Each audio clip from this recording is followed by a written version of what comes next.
श्री कृष्ण विद्यार्थी मित्रों, केम छो बधा मजामां ने? सरस, वेरी गुड। चलो बाळको आगळ वधीए। चेप्टर नंबर 8 ग्रेविटेशननी अंदर आज क्वेश्चन नंबर 10 और क्वेश्चन नंबर 11। आज बे प्रश्न जोईए आपणे। एक 3 मार्कनो है ने एक 2 मार्कनो प्रश्न है, बराबर। वाराफरती वारा जोता जईए। मित्रों, आज આપણે એક વેગની ચર્ચા કરવી છે। નિષ્ક્રમણ વેગ અને નિષ્ક્રમણ ઝડપ, આવી બે ચર્ચા કરવી છે। લાસ્ટ લેક્ચરની અંદર બાળકો આપણે ગુરુત્વીય સ્થિતિ ઉર્જા વિશેનું સૂત્ર મેળવેલું હતું। તમને યાદ છે સૂત્ર શું હતું? U બરાબર -G MEM/RE પૃથ્વીની સપાટી ઉપર। યાદ આવે બધાને? પૃથ્વીની સપાટી ઉપર ગુરુત્વીય સ્થિતિ ઉર્જાનું સૂત્ર લાસ્ટ લેક્ચરમાં શું ભણ્યા હતા? U બરાબર -G MEM/RE પૃથ્વીની ત્રિજ્યા।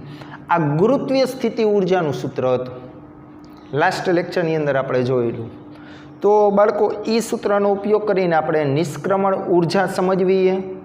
નિષ્ક્રમણ ઉર્જા સમજાઈ જાય ત્યારબાદ આપણે નિષ્ક્રમણ ઝડપ અથવા એને નિષ્ક્રમણ વેગ બોલી શકીએ, એના વિશેની ચર્ચા કરવી છે। ઓકે, યાદ કરો મિત્રો ફટાફટ। ગયા લેક્ચરની અંદર આપણે બે શબ્દ ભણ્યા, ગુરુત્વીય સ્થિતિ ઉર્જા અને ગુરુત્વીય સ્થિતિમાન। યાદ આવે બધાને? ગુરુત્વીય સ્થિતિ ઉર્જા એને U વડે દર્શાવતા હતા અને ગુરુત્વીય સ્થિતિમાન એને તમે ફાઈ વડે દર્શાવતા હતા, એની સંજ્ઞા। તો લાસ્ટ લેક્ચરની અંદર આપણે આ બે ટોપિક ખાસ મહત્ત્વના હતા અને મેં કીધેલું હતું કે એ ટોપિક છે મિત્રો, એ 12માની અંદર તમારે વિદ્યુત સ્થિતિ ઉર્જા આવો ટોપિક આવશે, ચેપ્ટર નંબર 2। એની અંદર તમે ભણશો એના જેવો જ। તો લાસ્ટ લેક્ચર આપણે ગયા લેક્ચરમાં શું ભણ્યા? તો કે અનંત અંતરેથી કોઈ પણ પદાર્થને લઈ આવવો હોય તો એના ઉપર શું કાર્ય કરવું પડે? તો તમને યાદ છે આપણે સંકલનને એવું કર્યું હતું। ઓકે, સારું। કહેવાનો મતલબ આજે નવી થિયરી ચાલુ કરી તો ગયા લેક્ચરની થિયરી તમને દર વખતે બધા લેક્ચરની અંદર એક વખત જોઈને પછી વિડીયો જોવો ને તો તમને ખ્યાલ આવશે વધારે। સારું, આગળ વધી। પ્રશ્ન આ રીતે મિત્રો, નિષ્ક્રમણ ઉર્જા વિશેની સમજૂતી આપો। તો કે પૃથ્વીની સપાટી ઉપર M દળના પદાર્થની ગુરુત્વીય સ્થિતિ ઉર્જા કેટલી? તો કે U બરાબર -G MEM/RE। આને બાળકો કીધું સમીકરણ નંબર 1। બીજું, પૃથ્વીની સપાટી ઉપર કુલ ઉર્જા કેટલી? પૃથ્વીની સપાટી ઉપર તો બાળકો કુલ ઉર્જા એટલે તો તમને ખ્યાલ જ છે ને, આપણે ચેપ્ટર 6 ભણ્યા, કેપિટલ E વડે દર્શાવતા હતા અને કુલ ઉર્જાનું તમને સૂત્ર આવડે, E બરાબર K+U। K+U તો અહીંયા પૃથ્વીની સપાટી ઉપરની વાત કરે બાળકો તો E બરાબર K+U, K બરાબર 0 અને સ્થિતિ ઉર્જા તમને ખ્યાલ છે -G MEM/ કેટલી છે? RE। તો પૃથ્વીની સપાટી ઉપર સ્થિર રહેલા પદાર્થની કુલ ઉર્જા તમને ખ્યાલ આવે તો આટલી મળશે। તમને ખ્યાલ આવ્યો મેં K બરાબર 0 શું કામ મૂક્યું? કેમ કે જો આમ કહું, પૃથ્વીની સપાટી ઉપર સ્થિર રહેલા પદાર્થની કુલ ઉર્જા, મિત્રો પદાર્થ સ્થિર હોય તો એનો વેગ 0 હોય અને વેગ 0 હોય તમને બધાને ખબર, K એટલે ગતિ ઉર્જા, ગતિ ઉર્જાનું સૂત્ર આપણે ભણ્યા 1/2mv²। તો V બરાબર 0, તો ગતિ ઉર્જા કેવી થઈ જશે? 0। તો K બરાબર 0। આ ખ્યાલ આવી જાય ને બધાને? હા ને? પદાર્થ સ્થિર હોય તો વેગ V0 એટલે કે વેગ કેવો થશે? 0। વેગ 0 એટલે મિત્રો તમને ખ્યાલ, ગતિ ઉર્જાનું સૂત્ર શું છે? 1/2mv²। ડન। V બરાબર 0, તો હવે તમને ખ્યાલ આવે ગતિ ઉર્જા કેવી છે? 0। ક્યારે? પદાર્થ પૃથ્વીની સપાટી ઉપર કેવો હોય ત્યારે? સ્થિર। Okay, done. E બરાબર K+U, K બરાબર 0, U બરાબર આપણા આગળ સ્થિતિ ઉર્જા છે તો કુલ ઉર્જા તમને કંઈક આટલી મળી। E બરાબર, આ સૂત્ર યાદ રાખજો, પૃથ્વીની સપાટી ઉપર સ્થિર રહેલા પદાર્થની કુલ ઉર્જા કેટલી? તો કે એની ગુરુત્વીય સ્થિતિ ઉર્જા જેટલી જોઈ લઈએ, 1 માર્કનો MCQ। પૃથ્વીની સપાટી ઉપર સ્થિર રહેલા પદાર્થની કુલ ઉર્જા કેટલી થશે? તો કે એની ગુરુત્વીય સ્થિતિ ઉર્જા જેટલી જોઈ લઈએ। ડન।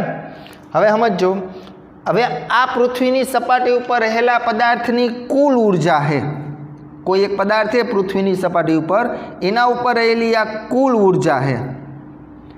હવે મારે આ એમ દળ ધરાવતો કોઈ એક પદાર્થ હોય તો આ એમ દળ ધરાવતા પદાર્થને જો હું બહારથી આટલી ઉર્જા આપું, કેટલી? તો કે આમ બોલી શકું, જોઈજો આ કુલ ઉર્જાના માનાંક જેટલી ઉર્જા આપું ને, ફરીથી બોલું, પૃથ્વીની સપાટી ઉપર પદાર્થની કુલ ઉર્જા આટલી. હવે મિત્રો હું શું બોલું તો કે આ કુલ ઉર્જાના માનાંક જેટલી જો હું ઉર્જા આપું ને તો કુલ ઉર્જા 0 થઈ જશે. હવે એ તો દેખીતી વસ્તુ, આ માઇનસ GMEM અપોન RE. હવે હું આની અંદર માનાંક જેટલી એટલે કે પ્લસ GMEM અપોન RE જેટલી ઉર્જા ઉમેરું આની અંદર તો કુલ ઉર્જા કેવી થઈ જાય? 0. એ બરાબર આટલી ઉર્જા છે માઇનસ GMEM અપોન RE. હવે બહારથી હું આટલી ઉમેરું એના મૂલ્ય જેટલી, આવું બોલી શકું, મૂલ્ય અથવા માનાંક જેટલી. આનું માનાંક એટલે માઇનસ હોય કેવું થઈ જાય? પ્લસ. જોઈ લે આના પ્લસ આટલી, હા ને. બહારથી જો હું એટલી ઉર્જા એડ કરું તો કુલ ઉર્જા કેવી થઈ જાય? 0.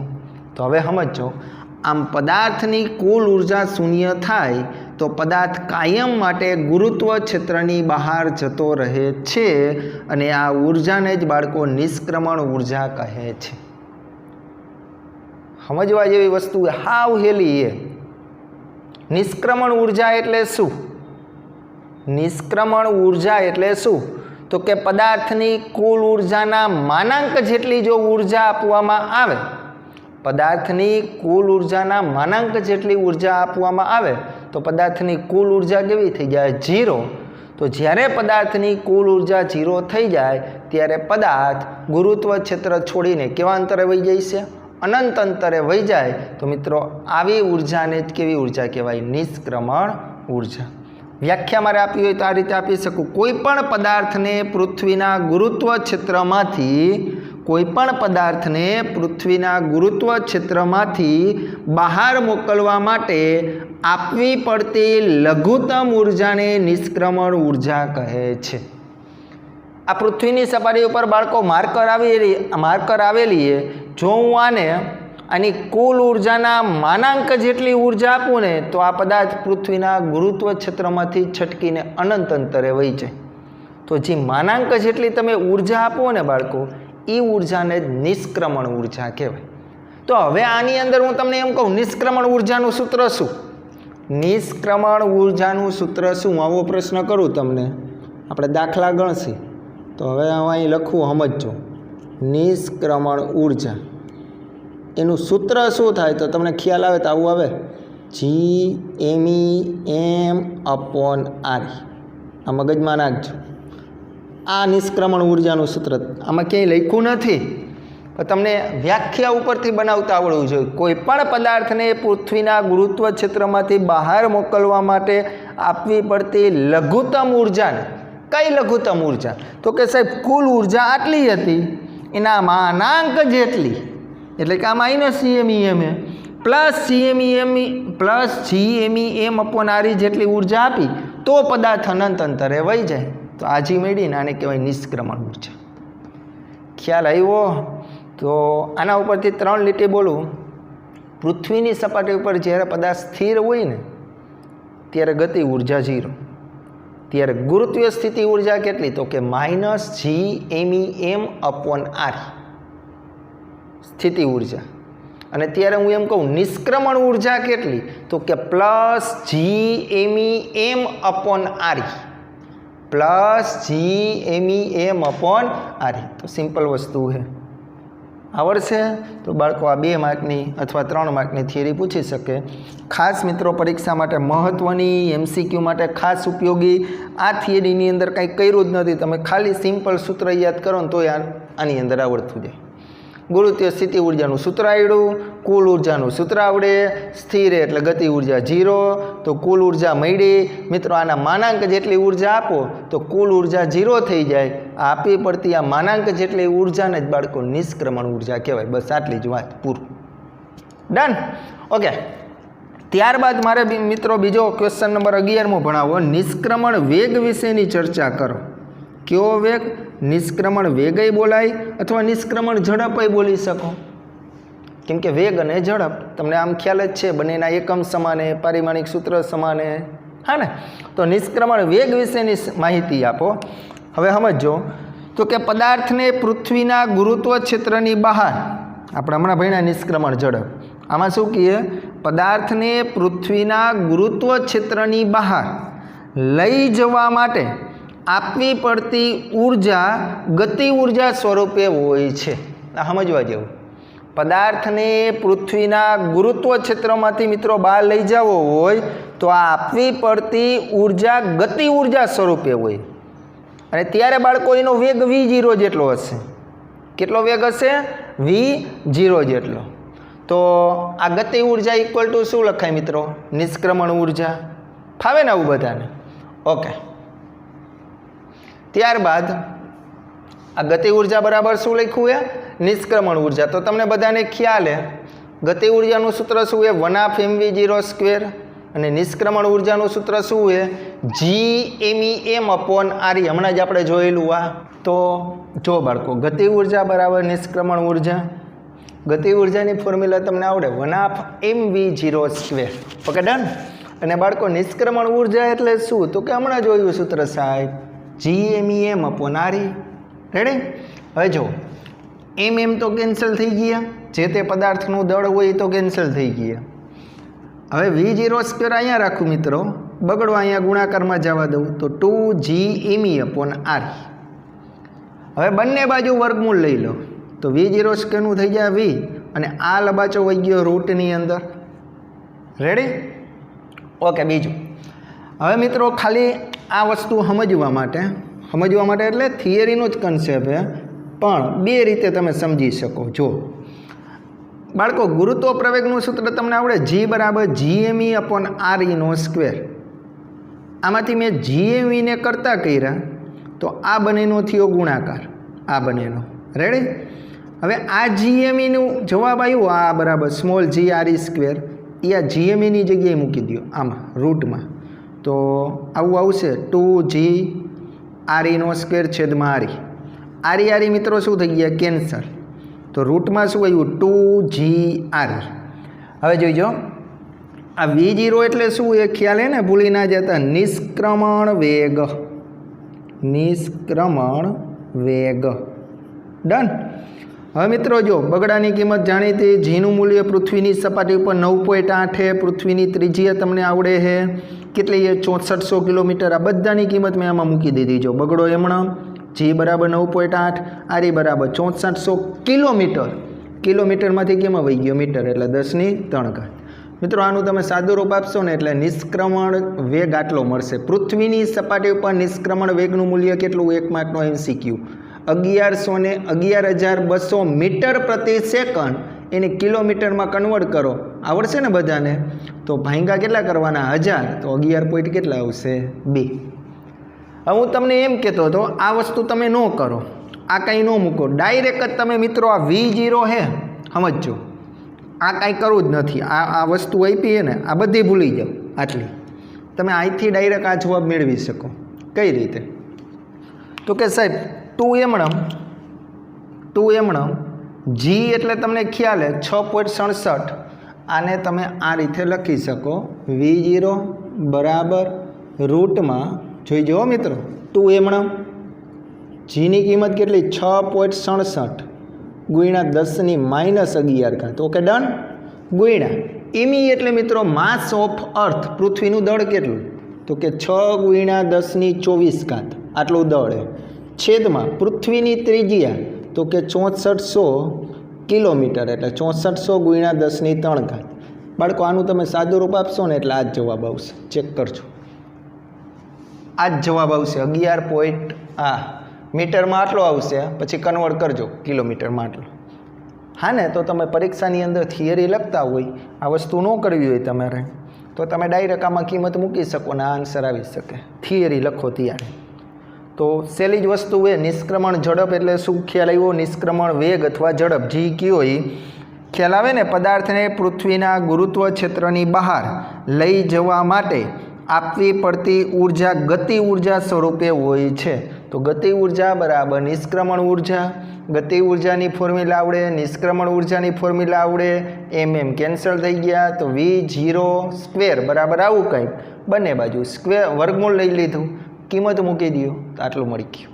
પૃથ્વીની સપાટી ઉપર નિષ્ક્રમણ વેગ કેટલો યાદ રાખજો 11.2 કિલોમીટર પ્રતિ સેકન્ડ. એક ઉદાહરણ આપું ચંદ્રની ઉપર. ચંદ્રની સપાટી ઉપર નિષ્ક્રમણ વેગનું મૂલ્ય કેટલું? તો હવે જો એનો ડેટા તમને આપું કે ચંદ્રની સપાટી માસ ઓફ મૂન લખ્યું, એનો મતલબ એવો માસ ઓફ મૂન. ચંદ્રનું દળ કેટલું? તો કે 7.36 × 1022. 7.36 × 1022. તમે જોઈ શકો પૃથ્વીના દળ કરતાં ચંદ્રનું દળ ઓછું છે. જોઈ લો, અહીંયા +22, અહીંયા +24. તો પૃથ્વીનું દળ આટલું છે.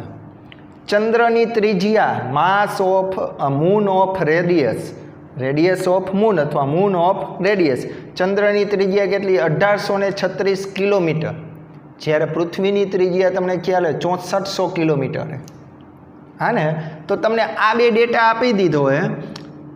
ચંદ્રનું દળ આપ્યું છે અને ચંદ્રની ત્રિજ્યા આપી. હવે આના સૂત્ર મૂકવો જોઈએ. 2GME/RE હતું ને, અહીંયા શું લખશો? 2 G હા ને, G જ હશે, કેમ કે એ સાર્વત્રિક. યાદ કરો, બ્રહ્માંડમાં એનું મૂલ્ય એના જેટલું જ હશે, 6.67 × 10⁻11. આપણે ગુરુત્વાકર્ષણનો ન્યૂટને જે નિયમ આપ્યો એ ભણ્યા. ઓકે, જીની કિંમત ફિક્સ છે. ડન. અહીંયા ME એની જગ્યાએ માસ ઓફ અર્થની જગ્યાએ માસ ઓફ મૂન, રેડિયસ ઓફ અર્થની જગ્યાએ રેડિયસ ઓફ મૂન. આ બંને આપેલા કિંમત મૂકશો. જુઓ મિત્રો, ચંદ્રની સપાટી ઉપર નિષ્ક્રમણ વેગ આટલો હોય છે 2.3 કિલોમીટર પ્રતિ સેકન્ડ. તમને હું આવો પ્રશ્ન પૂછું, નિષ્ક્રમણ ઝડપનું સૂત્ર એકમ લખવો જોઈએ. તો જે વેગનો થાય ને બાળકો, એ જ નિષ્ક્રમણ વેગનો થશે. હા ને, પ્રશ્ન એક જ હોય પણ સમજવાનું છે. તો જો એકમ જો, અહીંયા મેં કિલોમીટરમાં આન્સર લખ્યો, આપણે કિલોમીટરમાં જ યાદ રાખશે. તો તમે જોઈ શકો પૃથ્વીની સપાટી ઉપર 11.2 કિલોમીટર પ્રતિ સેકન્ડ નિષ્ક્રમણ વેગે, જ્યારે ચંદ્રની સપાટી ઉપર નિષ્ક્રમણ વેગનું મૂલ્ય 2.3 છે. આ વસ્તુ શું સમજાવે? આ એવું સમજાવે મિત્રો, ચંદ્રની સપાટી ઉપર આના કરતાં થોડોક વેગ તમે વધારે આપો ને, હોય જ. આ 2.3 કિલોમીટર પ્રતિ સેકન્ડ કરતાં થોડોક વેગ હોય ને પદાર્થને તમે આપો ને, તો એ ગુરુત્વ ક્ષેત્ર વિહીન વિસ્તારમાં વહી જાય. ખ્યાલ આવે? તો પૃથ્વીની સપાટી કરતાં ચંદ્રની સપાટી ઉપર આપણે એવું બોલીએ કે ચંદ્રની સપાટી ઉપર માણા એ હવામાં તરે, હવામાં હાકે ને, એનું કારણ અહીંયા વેગ ઘણો બધો, નિષ્ક્રમણ વેગ ઘણો બધો ઓછો હોય. કેટલો હોય? 2.3 કિલોમીટર પ્રતિ સેકન્ડ. Okay, done. સાવ સિમ્પલ વસ્તુ, બરાબર. નિષ્ક્રમણ ઉર્જા અને નિષ્ક્રમણ વેગ થિયરી આજને આજ કમ્પ્લીટ થઈ જવી જોઈએ, લખાય. પહેલાં સ્ક્રીનશોટ પાડી લ્યો, જે હું તમને PDF મોકલીશ એમાં આ જ બધી વસ્તુ છે, બરાબર. એટલે આખી થિયરી આજે અત્યારે લેક્ચર પૂરો થાય ને એટલે બોર્ડ વર્કમાંથી સ્ક્રીનશોટ પાડીને અથવા વિડીયો સ્ટોપ કરીને આ બંને થિયરી, ક્વેશ્ચન 10મો અને ક્વેશ્ચન 11મો બંને લખી નાખવાની. જે પણ સ્ટુડન્ટ જી અને નીટની તૈયારી કરે મિત્રો, ફોર્મ્યુલા આ ચેપ્ટરની અત્યાર સુધીની જેટલી છે ને એ બધી તમે કમ્પ્લીટ કરતા જવાનું. જો શરૂઆતમાં આપણે ગુરુત્વાકર્ષણના સાર્વત્રિક અચળાંકનું સૂત્ર જોયું, ત્યારબાદ ગુરુત્વ પ્રવેગનું જોયું, આ આપણે હમણાં આવ્યું હતું એ સ્મોલ જી વાળું. હા, પછી એમાં ફેરફાર થયો, ઊંડાઈનો ઊંચાઈનું આપણે જોયું. હા ને, પછી ગુરુત્વીય સ્થિતિ ઉર્જા, ગુરુત્વીય સ્થિતિ માનના સૂત્ર જોયા. આજે આપણે નિષ્ક્રમણ ઉર્જા, નિષ્ક્રમણ વેગના સૂત્ર જોયા. હવે બાળકો આ પાઠની અંદર ઉપગ્રહની ચર્ચા કરવી. બે પ્રકારના ઉપગ્રહ છે, કુદરતી ઉપગ્રહ અને માનવ સર્જિત ઉપગ્રહ. એ ઉપગ્રહની કુલ ઉર્જાનું સૂત્ર મેળવશે, એ ઉપગ્રહની કક્ષીય વેગનું સૂત્ર મેળવશે, એ ઉપગ્રહના આવર્તકાળનું સૂત્ર મેળવશે, અને લાસ્ટમાં મિત્રો ભૂસ્થિર ઉપગ્રહ અને ધ્રુવીય ઉપગ્રહ. તો આ પાઠની અંદર હવે 2 લેક્ચરનું થિયરીનું કામ બાકી છે. આજે આપણે ભણી લઈએ. હવે થિયરીના કેટલા લેક્ચર? 2 લેક્ચર, એટલે આ પાઠ પૂરો. તો મેં પહેલાં જ કીધું, નીટમાં આની અંદરથી 2 કે MCQ જોવા મળે જ છે. તો પાઠ નાનકડો જ છે. વ્યવસ્થિત રીતે તમને જો ફોર્મ્યુલા આવડતી હોય તો આમાં કંઈ અઘરી વસ્તુ નથી, સાવ સહેલી છે. તો ફેરબુકની અંદર પહેલાં થિયરી કમ્પ્લીટ કરવાની, પછી આ જ ચેપ્ટરના આપણે MCQના લેક્ચર મૂકી, તમે MCQ જુઓ અને લાસ્ટમાં આના નીટના લેક્ચર જોઈ લેશી, નીટ અને જીના. ઓકે, તો કમ્પ્લીટ વ્યવસ્થિત પરફેક્ટ કામ થવું જોઈએ.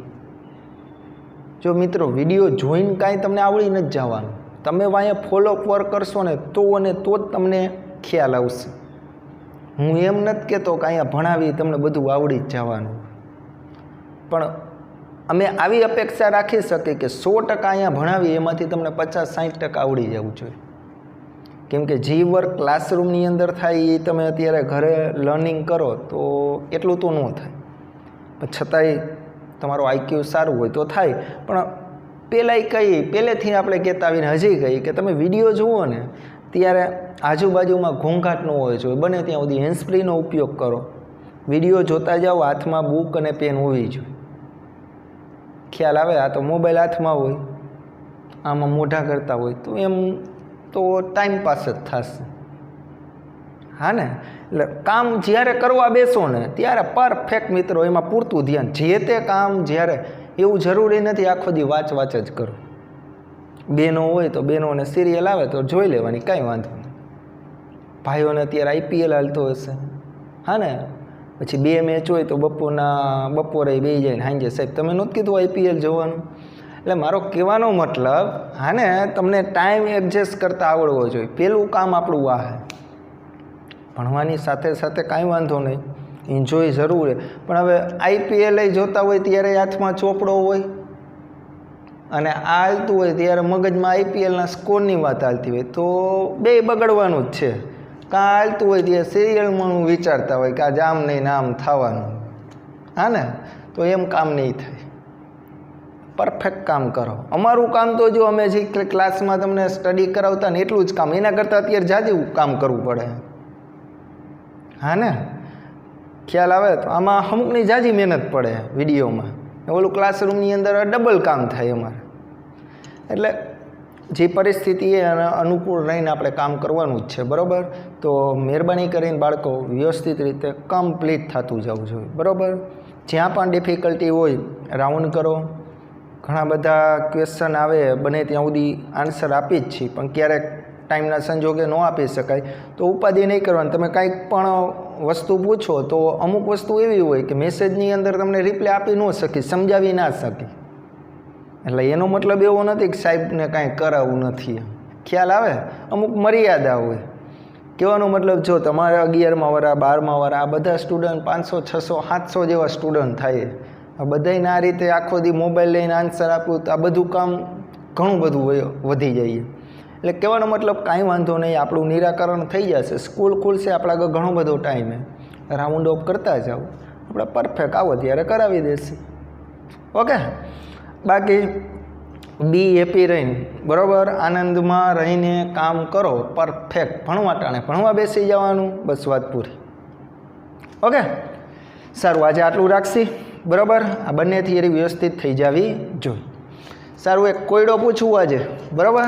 હમણાં ઘણા ટાઈમથી આપણે કોયડો નથી, પહેલાં આનો સ્ક્રીનશોટ પાડી લ્યો ને, હાલો ને.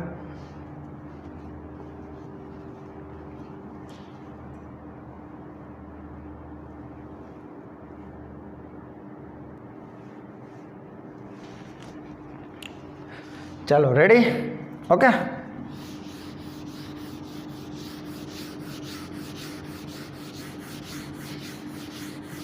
વિડીયોમાં સમજાતું હોય મિત્રો તો લાઈક આપજો, એટલે અમને, કેમ કે તમારા મંતવ્યથી જ અમને થોડુંક ખબર પડે કે ક્યાં સુધારા કરવાના છે. કોમેન્ટ તમે દર્શાવી શકો, બરાબર? સારું લાગતું હોય તો સારું દર્શાવજો. જો કાંઈ ટપાનું પડતા હોય, એમ થાય કે સાહેબ આ તમે શું કરાવું, કાંઈ ખબર નથી પડતી, તો તમે જે તે તમારા રિવ્યૂ હોય, સજેશન હોય, તમે દર્શાવી શકો, બરાબર? અમે અમારા તરફથી તમને અહીંયા પૂરતું આપવાનો પ્રયત્ન કરી કે તમને સમજાઈ જવું જોઈએ, બરાબર? છતાં પણ ક્યાંય અમારાથી એવી ભૂલ રહી જતી હોય તો તમે દર્શાવી શકો, બરાબર? કેમ કે કોઈ શીખીને આવ્યું નથી, મહેનત કરવી જરૂરી. સારું, હાલો કોયડો આપું, વિચારજો બધા, બરાબર?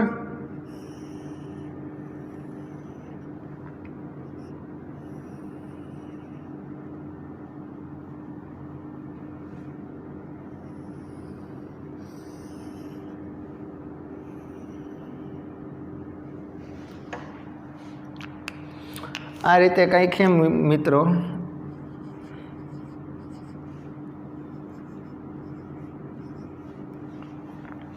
જોતા રહેજો.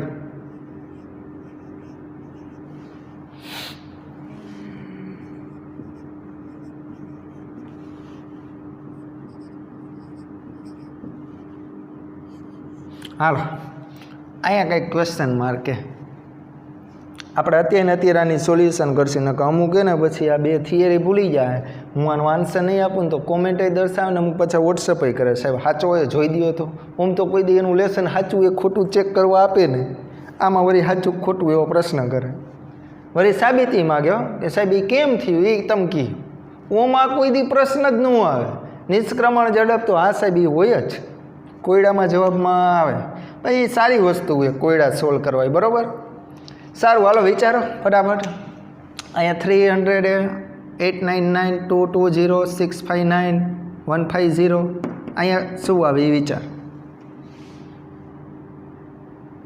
મગજ તો હાલતું હોય શું સાહેબ પહેલાં તો આમ જ દોડાવશે અમુક 150 ગુણ્યા 2 સાહેબ 300 અથવા આવું વિચાર 150 પ્લસ 50 સાહેબ 300 અહીંયા થયું તો વળી અહીંયા હલવાઈ ગઈ હા ને ખાલી થોડુંક વિચારો આવડશે હાલો કોમેન્ટ દર્શાવી શકો આમાં અત્યારે